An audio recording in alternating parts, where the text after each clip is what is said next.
নমস্কার। আজকের suspense story চ্যানেলে আপনাদের সকলকে স্বাগত।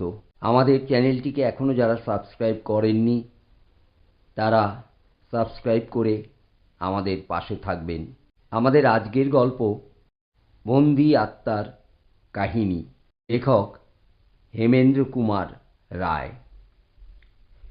বিখ্যাত স্পিরিচুয়ালিস্ট অনন্তবাবুর বাড়িতে বসে এক সন্ধ্যায় আলাপ করছিলুম। কথা হচ্ছিল প্রেত তত্ত্ব নিয়ে। আমি ডাক্তার, কিঞ্চিৎ পসারও যে আছে, নিজের মুখে একথা বললে গর্ব করা হবে না। আত্মা বলে কোনো কিছুর অস্তিত্ব আছে আজ পর্যন্ত হাতে নাতে এমন প্রমাণ পাইনি। জন্ম, মৃত্যু ও দেহগত সমস্ত রহস্য আমার নখদর্পণে, এমন অভিমান আমার আছে। কিন্তু অনন্তবাবু আমার সেই অভিমানে আঘাত দিতে চান। তিনি বলেন, জন্ম ও মৃত্যু কথা মাত্র, দেহটা সাময়িক খোলস ছাড়া আর কিছুই না। জন্মের আগেও এবং মৃত্যুর পরেও আত্মা বেঁচে থাকে ইত্যাদি। খুব জোরে তর্ক চালিয়েছি। আমিও বুঝব না, অনন্তবাবুও না বুঝিয়ে ছাড়বেন না। তর্কটা যখন রীতিমতো জমে উঠেছে, হঠাৎ রাস্তায় উঠল ভীষণ গোলমাল।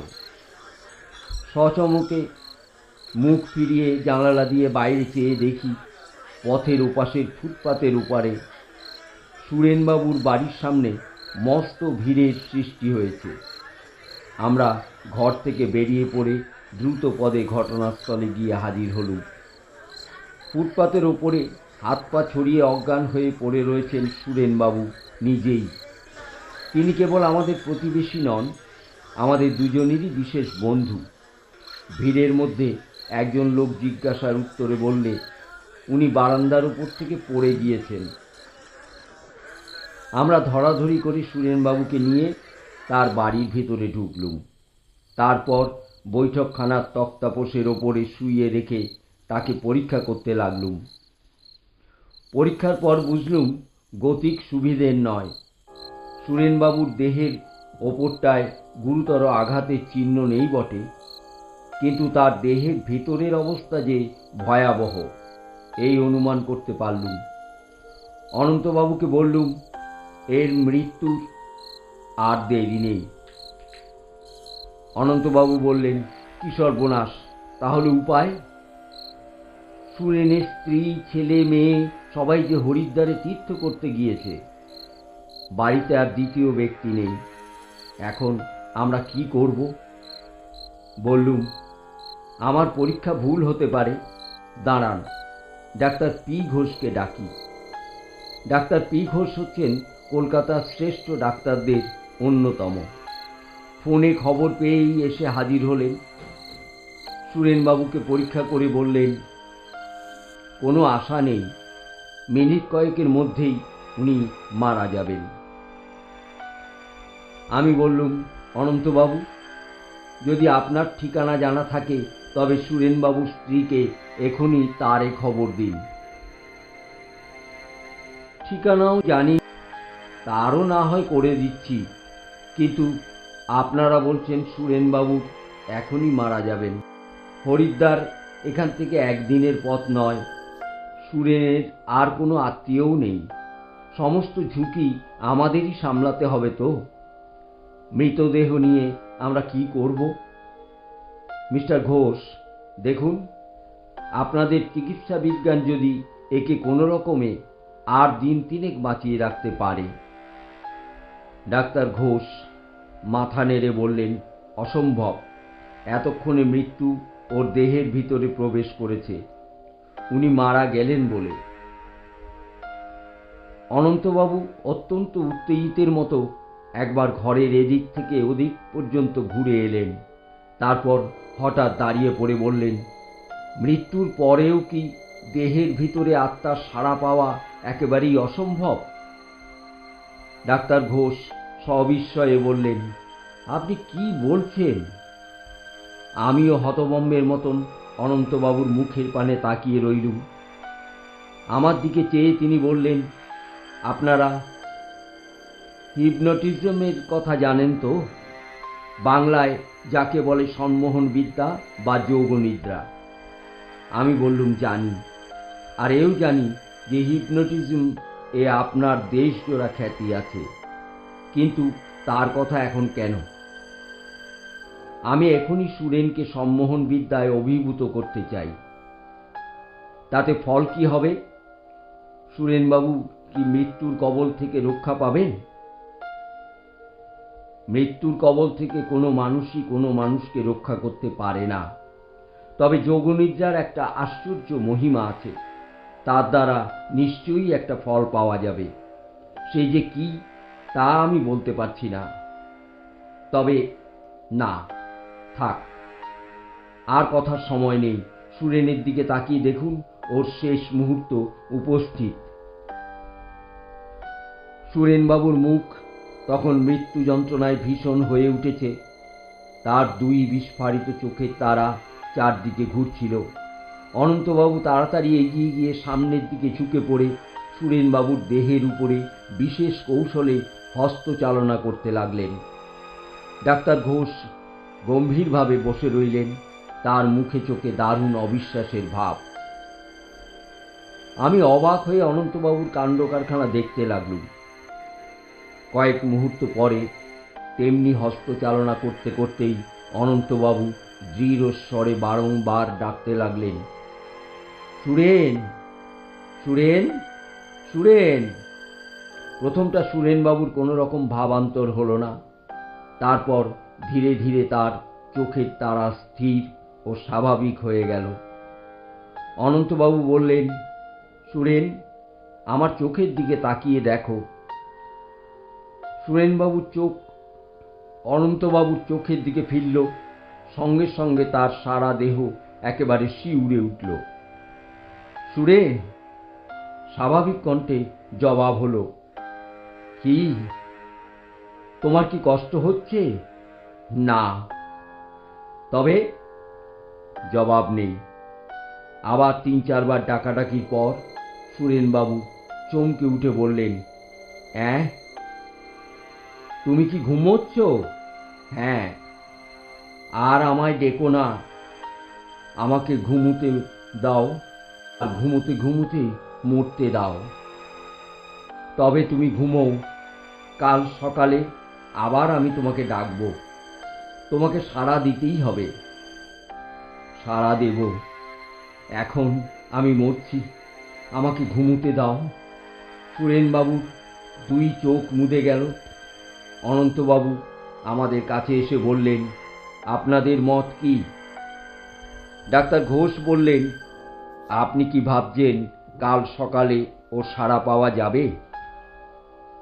হ্যাঁ, অসম্ভব। তাহলে আমাদের চিকিৎসা বিজ্ঞান ব্যর্থ হয়ে যাবে। বেশ, কাল সকালে এসে দেখবেন। আসব, যদিও জানি অসম্ভব সম্ভব হবে না, তবু আপনি আমার কৌতূহল জাগিয়ে তুললেন। কাল সকালে আমি আসছি। পরদিনের সকালে বহুকাল ধরে প্রেততত্ত্ব নিয়ে ক্রমাগত নাড়াচাড়া করে করে গোঁড়ামির দ্বারা আচ্ছন্ন হয়ে অনন্তবাবু বিচার শক্তি হারিয়ে ফেলেছেন।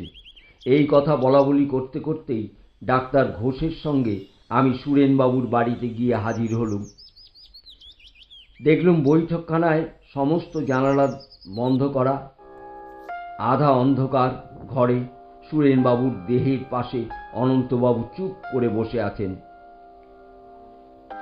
ডাক্তার ঘোষ সুরেনবাবুর দেহ পরীক্ষা করে বললেন, দেহ শীতল আর আড়ষ্ট, হৃৎপিণ্ডের ক্রিয়া বন্ধ, শ্বাস প্রশ্বাস নেই, কাল রাত্রেই এর মৃত্যু হয়েছে। অনন্তবাবু, এখনো কি আপনার সন্দেহ দূর হয়নি? অনন্তবাবু উত্তর দিলেন না। সুরেনবাবুর গায়ের রং রীতিমতো হলদেটে হয়ে গেছে, তার দুই চোখ মোদা, মুখ হাঁ করা। আমি বললুম, আর কেন অনন্তবাবু, এইবারে এর সৎকারের ব্যবস্থা করুন। হরিদ্বারে তার করে দিয়েছি, আগে সুরেনের স্ত্রী আর ছেলে মেয়েরা আসুক। সে কি, ততক্ষণে দেহের কি অবস্থা হবে বুঝতে পারছেন? দেহের কি অবস্থা হবে বুঝতে পারছি না, তবে সুরেনকে আর একবার ডেকে দেখা দরকার। ডাক্তার ঘোষ বললেন, আপনার কি মাথা খারাপ হয়ে গেছে? আর কাকে ডাকবেন? সুরেনকে। সুরেন, সুরেন। কোনো সাড়া নেই। ডাক্তার ঘোষ বললেন, কি আশ্চর্য, মরা মানুষ কখনো কথা কয়? সুরেন, সুরেন, আমি ডাকছি। সুরেন, সাড়া দাও। স্তম্ভিত নেত্রে দেখলুম সুরেন বাবুর ফাঁক করা ওষ্ঠাধরের ওপাশে জিভখানা যেন ছটফট করছে। সুরেন, সুরেন। সুরেনবাবুর চোয়াল ওষ্ঠাধর একটুও নড়ল না, কিন্তু তার হাঁ করা মুখবিভর থেকে অদ্ভুত বিকৃত স্বরে এই কথাগুলো বেরোলো। আবার কেন? আমার মৃত্যু হয়েছে, আমি এখন ঘুমোচ্ছি। সে কি স্বর! মনে হলো সুরেনবাবুর মুখ যেন কথা কইছে না, সে স্বর আসছে যেন বহু দূর থেকে, যেন গভীর কোনো গিরি গুহার অতল গহ্বরের ভিতর থেকে। একটা অজানা ভয়ে আমার গা কাঁপতে লাগলো। ডাক্তার ঘোষ যেন ধাক্কা খেয়ে পিছিয়ে গিয়ে দেয়ালে পিঠ রেখে দাঁড়ালেন, তার মুখ চোখ উদ্ভ্রান্তের মতো। সুরেন, তুমি কি এখনো ঘুমিয়ে আছো? না, না, আমি ঘুমোচ্ছিলুম বটে, কিন্তু এখন আমার মৃত্যু হয়েছে। সুরেন, আবার তুমি ঘুমিয়ে পড়ো। ডাক্তার ঘোষ, এখন আপনার কোনো বক্তব্য আছে? ডাক্তার ঘোষ ক্ষীণস্বরে বললেন, না। সুরেনবাবুর কণ্ঠস্বর কিরকম মনে হলো? ভয়ানক। মানুষের গলার ভেতর থেকে ওরকম বীভৎস আওয়াজ বেরোতে পারে, এটা ধারণারও অতীত। ও তো মানুষের কণ্ঠস্বর নয়, যেন একটা অমানুষিক ধ্বনি মাত্র। কিন্তু ওই ধ্বনি আসছে সুরেনেরই গলার ভেতর থেকে। সুরেনকে আর ব্যস্ত করব না, ও এখন ঘুমিয়ে থাক। বোধহয় পরশু দিনই সুরেনের স্ত্রী এসে পড়বেন, তখন আর একবার আপনাকে ডাকবো। আসবেন তো? নিশ্চয়ই আসবো। এই যে এক অজানা নতুন বিজ্ঞানের রহস্য, না এসে থাকতে পারবো না। আজ অনন্তবাবু আহ্বানে আবার সুরেনবাবুর বাড়িতে চলেছি আমরা দুজনে। সন্তানদের নিয়ে সুরেনবাবুর স্ত্রী কলকাতা এসে পৌঁছেছেন। তার নাম হৈমবতী। ক্রন্দনধ্বনি শুনতে শুনতে সুরেনবাবুর বৈঠকখানার ভিতরে গিয়ে ঢুকলুম। সুরেনবাবু আড়ষ্ট দেহ ঘিরে বসে আছেন হৈমবতী, তার দুই ছেলে ও এক মেয়ে। সকলেরই চোখে জল, কণ্ঠে আর্তনাদ। অনন্তবাবু বসে আছেন মৃতদেহের ডান পাশে, মুদিত চোখে তিনি মূর্তির মতন স্থির, যেন ধ্যানমগ্ন। সুরেনবাবুর দেহ যেমনভাবে দেখে গিয়েছিল ঠিক তেমনি ভাবেই আছে। হৈমবতী গতকল্য এসেছে। হিসাব করে দেখলুম সুরেনবাবুর মৃত্যুর পর 5 দিন কেটে গিয়েছে। একে গ্রীষ্মকাল, তাই এবছর পড়েছে আবার অতিরিক্ত গরম। কিন্তু আশ্চর্য ব্যাপার এই যে সুরেনবাবুর গায়ের রং হলদে এবং দেহ মৃত্যু শীতল ও কাঠ আড়ষ্ট হয়ে গেলেও তার একটুও পচনি বা ফুলে ওঠেনি। অনন্তবাবু চোখ খুলে বললেন, এই যে আপনারা এসেছেন। হৈম বড়ই ব্যস্ত হয়ে উঠেছিলেন। তাহলে সুরেনকে আর একবার জাগাবার চেষ্টা করি। আমরা নীরবে ঘাড় নেড়ে সায় দিলুম, যদিও আমার বুকের ভেতরে জাগলো কাঁপন। মৃতদেহের উপরে খানিকক্ষণ হস্ত চালনা করে অনন্তবাবু ডাকলেন, সুরেন, সুরেন, সুরেন। প্রায় 10-12 বার নাম ধরে ডাকার পর মৃতদেহের আড়ষ্ট হাঁ করা মুখের ভেতরে জিভখানা হয়ে উঠল আবার সেই রকম ভয়াবহ রূপে চঞ্চল। হৈমবতী স্বামীর বুকের উপর ঝাঁপিয়ে পড়ে ক্রন্দন স্বরে বলে উঠলেন, ওগো, তাহলে তুমি সত্যিই বেঁচে আছো? ছেলেমেয়েরাও বাবা বাবা বলে চেঁচিয়ে কেঁদে উঠল। অনন্তবাবু বললেন, কথা কও সুরেন, কথা কও। আবার শোনা গেল সেই বর্ণনাতীত ভয়ঙ্কর কণ্ঠস্বর, যা আসছে যেন বাড়ির বাইরে পৃথিবীর অতল পাহাড়ের ভিতর থেকে। আবার কেন ডাকাডাকি? বলছি তো আমি বেঁচে নেই। হৈমবতী বললেন, ওগো, এই তো তুমি বেঁচে আছো, এই তো তুমি কথা কইছো। একবার একবার চোখ মেলে তাকিয়ে দেখো, আমরা সবাই এসেছি। অনন্তবাবু বললেন, হৈম, স্থির হও, শান্ত হও। সুরেন এখন আমি ছাড়া আর কারো কথার জবাব দেবে না। সুরেন, হৈম তোমাকে ডাকছে। মৃতদেহ বললেন, একে লাভ নেই, আমার মৃত্যু হয়েছে। তোমার যদি মৃত্যু হয়ে থাকে তবে কথা কইছো কেমন করে? আমি এখন আমার মৃতদেহের ভিতরে বন্দী হয়ে আছি। বন্দি? কেন? তুমি তুমি যেতে দিচ্ছ না বলে। অনন্তবাবু এতক্ষণ সামনে হস্তচালনা করছিলেন। এই ব্যাপারে তিনি যে তার সমস্ত ইচ্ছা শক্তিকে প্রবলভাবে নিযুক্ত করেছেন সেটা বোঝা যায় তার চেহারা দেখে।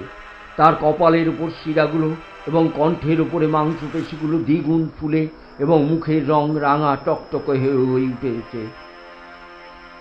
হঠাৎ তিনি হস্তচালনা বন্ধ করে খানিকক্ষণ নীরবে অত্যন্ত হাঁপাতে লাগলেন। তারপর ফিরে বললেন, হৈম, আর কেন? তোমার জন্যেই এ কদিন সুরেনকে যোগনিদ্রায় আচ্ছন্ন করে রেখেছি। এইবার ওর ঘুম ভাঙাই, ওর আত্মাকে মুক্তি দিই। তোমরা মৃতদেহের সৎকারের ব্যবস্থা করো। হৈমবতী এমন তীব্র স্বরে চেঁচিয়ে কেঁদে উঠলেন যে আমাদের কান যেন ফেটে গেল। তারপর তিনি মাটির ওপর আছড়ে পড়ে বললেন, অনন্তবাবু, অনন্তবাবু, আমাকে দয়া করুন। উনি যে অবস্থাতে থাকলেও আমার সুখ। মনে করব আমি বিধবা নই। অনন্তবাবুর মুখে ফুটে উঠল একসঙ্গে ব্যথা, দয়া ও মমতার ভাব। অল্পক্ষণ চুপ করে থেকে তিনি বললেন, বেশ মা, তাই হোক। আরো কিছুদিন এইভাবে থাক। তুমি নিজের মনকে দৃঢ় করো, শান্ত হও, সংযত হও। তারপর আমার যা করবার আমি করব। মনে রেখো মা, আমি হচ্ছি তুচ্ছ মানুষ। মৃত্যু হচ্ছে ভগবানের ইচ্ছা। তাকে বাধা দেওয়ার চেষ্টা করলে আমারও সর্বনাশ হবে, আমিও বাঁচব না। অনন্তবাবু উঠে দাঁড়ালেন। এতক্ষণ আমরা ছিলুম দুঃস্বপ্নে অভিভূতের মতো আড়ষ্ট হয়ে। অনন্তবাবু উঠে দাঁড়াতেই সার হলো আমাদের। ডাক্তার ঘোষ বললেন, আমি আর সহ্য করতে পারছি না, আমার প্রাণ মন হাঁপিয়ে উঠেছে। আমি বললুম, আমারও। এখন বাইরে বেরোতে পারলেই বাঁচি। অনন্তবাবু হাঁপাতে হাঁপাতে বললেন, আমারও ওই ইচ্ছা, চলুন আমরা বাড়ি যাই। তারপর কেটে গেছে 2 মাস। সুরেনবাবুর দেহ এখনো পড়ে আছে বৈঠকখানার তক্তপোষে, তাতে এখনো পচন ধরেনি। ইতিমধ্যে অদ্ভুত খবর শুনে দলে দলে বাইরের লোক এবং খবরের কাগজের সংবাদদাতারা সুরেনবাবুর বাড়িতে আনাগোনা শুরু করে দিয়েছিল। অনন্তবাবু খাপ্পা হয়ে উঠেছিলেন। বাইরের লোকেরা আর ভিতরে ঢুকতে পায় না, কিন্তু খবরটা রটে গিয়েছিল দিকে দিকে। চারদিকে বিষম উত্তেজনা সৃষ্টি হয়েছে। কেবল বাঙালি নয়, ইংরেজ এবং আরও নানা জাতীয় লোক কৌতূহলী হয়ে আবেদন জানাচ্ছেন সুরেনবাবুর দেহ পরিদর্শনের জন্য। আবেদনকারীদের মধ্যে ছিল বহু বিখ্যাত নাম। একদিন অনন্তবাবুর জরুরি আহ্বান এলো। তার বাড়ির কাছে গিয়ে দাঁড়াতেই শুনলুম সুরেনবাবুর বাড়ির ভেতর থেকে কান্নার আওয়াজ। অনন্তবাবু বৈঠকখানায় ঢুকে দেখি একখানা চেয়ারের উপর বসে আছেন ডাক্তার ঘোষ। অনন্তবাবু ঘরময় ঘুরে বেড়াচ্ছেন, তার ভাবভঙ্গি ক্রুদ্ধ, বিরক্ত। আমাকে দেখেই তিনি বললেন, কান্না শুনছেন? হ্যাঁ, ব্যাপার কি? আজ সুরেনের যোগনিদ্রা ভাঙব, তাই ওই কান্না। হৈমবতীর ইচ্ছে সুরেনের দেহ ওইভাবেই থাকুক, কিন্তু তাও কি সম্ভব? আমি বেশ বুঝতে পারছি আমার নিজের স্বাস্থ্য দিনে দিনে ভেঙে পড়ছে। এরকম অস্বাভাবিক উত্তেজনা আর কতদিন সহ্য করব? প্রবল ইচ্ছা শক্তিরও তো একটা সীমা আছে। এই জন্যই আমাকে ডেকেছেন, আপনাকেও, ডাক্তার ঘোষকেও। তারপর আর একটা কি কথা জানেন? নিজেকে বড় অপরাধী বলে মনে হচ্ছে। কেন? বোধহয় প্রকৃতির আইন ভঙ্গ করেছি। ভগবান সুরেনের আত্মাকে যে অদৃশ্য পথে নিয়ে যেতে চান, আমি হয়েছি তার বাধার মতো। এ এক মস্ত অপরাধ। এই জন্য হয়তো আমাকে শাস্তি ভোগ করতে হবে। হয়তো একটা প্রাণহীন কুৎসিত দেহের কারাগারে বন্দী হয়ে সুরেনের আত্মাও অত্যন্ত কষ্ট ভোগ করছে। না না, আর নয়। আমি দৃঢ় প্রতিজ্ঞা করেছি এ ব্যাপারের উপরে আজকেই জবনিকা ফেলে দেব। কারুর মিনতি, কারুর অশ্রু আর আমাকে বাধা দিতে পারবে না। গোড়া থেকে যখন সঙ্গে আছেন, তখন শেষ দৃশ্যটাও দেখুন। শেষ পর্যন্ত হৈমবতীকে সম্মতি দিতে হলো। অনন্তবাবু অনেক চেষ্টার পর তাকে বুঝিয়ে দিয়েছেন এই মৃতদেহের মধ্যে সুরেনবাবুর আত্মা বন্দী হয়ে আছে, অভিশপ্তের মতো। দেহ থেকে বেরুতে না পারলে আত্মার গতি হবে না। অনন্তবাবু দেহের পাশে বসে হস্তচালনা করতে করতে ডাকলেন, সুরেন, সুরেন, সুরেন। আমরা রোমাঞ্চিত দেহে, বিস্ফারিত চক্ষে, রুদ্ধশ্বাসে দেহের দিকে তাকিয়ে রইলুম। 7-8 মিনিট কেটে গেল। দেহ নিঃসার, নিস্পন্দ।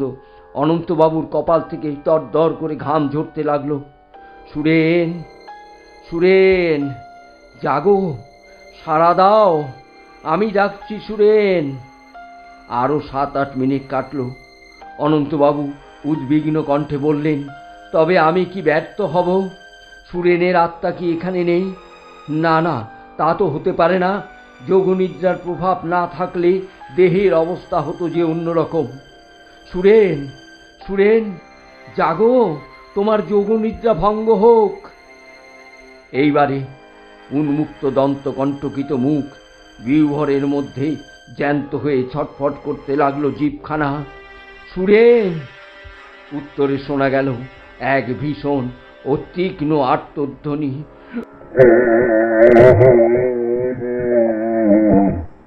সে আর্তনাদ ভাষায় বর্ণনা করা যায় না। মানুষের কান কোনোদিন শোনেনি তেমন আর্তনাদ। ছেলে মেয়ের ঘর ছেড়ে পালিয়ে গেল। হৈমবতী মূর্ছিত হয়ে পড়লেন। আমাদের অবস্থাও শোচনীয়। সুরেন, সুরেন, শান্ত হও ভাই, শান্ত হও।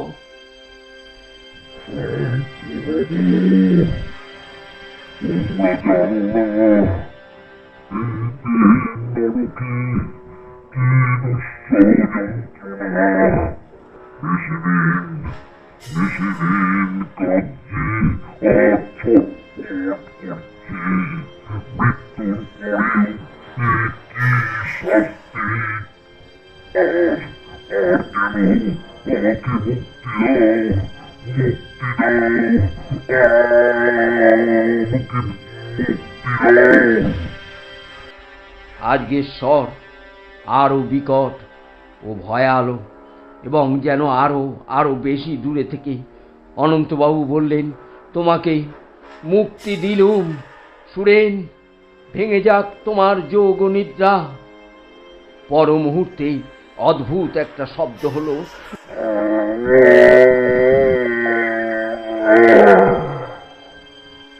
সঙ্গে সঙ্গে আচ্ছন্নের মতো দেখলুম তক্তপোষের ওপরে পড়ে রয়েছে সুরেনবাবুর দেহের বদলে একটা নরকঙ্কাল। সভয়ে প্রাণ পরে দৌড়ে পালিয়ে এলুম।